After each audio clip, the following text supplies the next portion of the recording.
Ruput kopi dulu, lur. Hari ini kita bahas kabar yang lagi bikin hangat meja strategi pertahanan kawasan. Indonesia disebut akan membeli 16 unit jet tempur KF-21 Boramae Blok 2 dari Korea Selatan. Bukan isu receh, bukan gosip forum, tapi hasil pembicaraan serius tingkat tinggi. Pertanyaannya sekarang cuma satu. Ini langkah tempur nyata buat atau langkah politis supaya Indonesia tetap hidup di program KF-21? Faktanya, angka 16 unit itu bukan angka asal. Dalam standar militer, itu setara satu skuadron penuh. Artinya pesawat ini memang disiapkan untuk operasional tempur, bukan sekadar simbol kerjasama.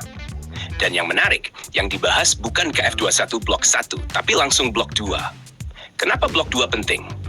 Karena Blok 1 itu masih fokus ke udara, sementara Blok 2 sudah masuk level multi-role penuh.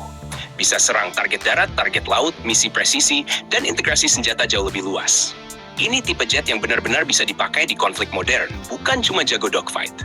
Kalau kita tarik ke peta kekuatan TNI AU sekarang, posisinya jadi jelas. Rafale ada di kelas berat. F-16EX disiapkan buat superioritas udara jarak jauh. Nah, KF-21 Blok 2 ini pengisi celah strategis. Lebih modern dari F-19 lama, lebih murah dari Rafale, dan lebih realistis daripada lompat langsung ke F-35. Perannya bukan buat saingan Rafale, tapi buat kerja bareng.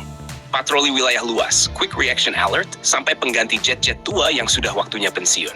Dalam skenario ini, KF-21 itu tulang punggung kuantitas, sementara Rafale dan F-15EX jadi kualitas. Sekarang kita masuk ke bagian yang sering luput dibahas, politik dan industri. Indonesia itu bukan cuma calon pembeli KF-21, tapi partner pengembang. Tapi kita juga tahu, posisi Indonesia sempat goyah karena masalah iuran dan komitmen pendanaan. Di saat yang sama, Korea Selatan mulai membuka pintu ke negara lain. Nah, pembelian 15 unit Blok 2 ini bisa dibaca sebagai sinyal kuat. Indonesia masih serius. Indonesia masih mau main. Dan Indonesia masih ingin akses teknologi. Buat industri nasional, ini krusial. PT Dirgantara Indonesia masih bisa masuk rantai produksi, masih punya peluang alih teknologi, dan tidak tersingkir dari proyek yang nilainya strategis jangka panjang. Kalau Indonesia mundur total, risikonya bukan cuma kehilangan pesawat, tapi kehilangan posisi industri.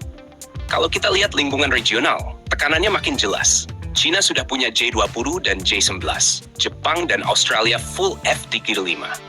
Korea Selatan sendiri gaspol KF-21. Kalau Indonesia hanya mengandalkan jumlah Rafale yang terbatas dan menunggu F-15EX yang prosesnya panjang, bakal ada celah kekuatan udara. Disinilah KF-21 Blok 2 masuk sebagai jembatan waktu.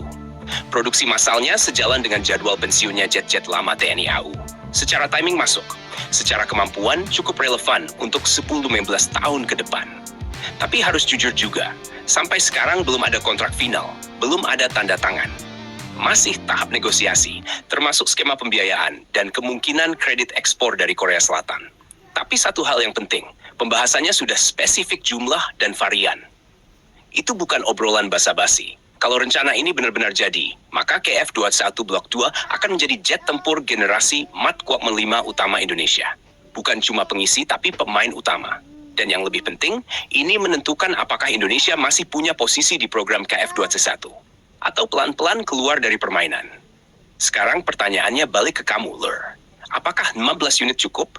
Atau Indonesia seharusnya sekalian all in? Jangan lupa subscribe, like, dan komen di bawah sambil ngopi.